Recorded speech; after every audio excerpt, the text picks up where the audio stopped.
నిజామాబాద్ జిల్లా ఆలూరులో ఓ కారు ప్రమాదానికి గురైంది. కల్లెడి గ్రామం వద్ద కారు బ్రేకులు ఫెయిల్ అవ్వడంతో అదుపు తప్పి చెరువులోకి దూసుకువెళ్లింది.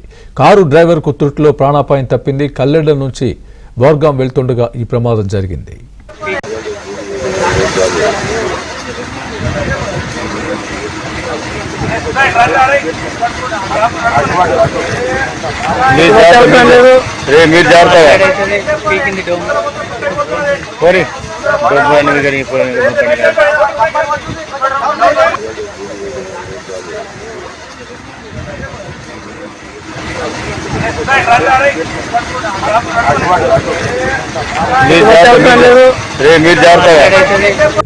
కారు డ్రైవర్కు త్రుటిలో ప్రాణాపాయం తప్పింది. కల్లెడ నుంచి బోర్గాం వెళ్తుండగా ఈ ప్రమాదం జరిగింది.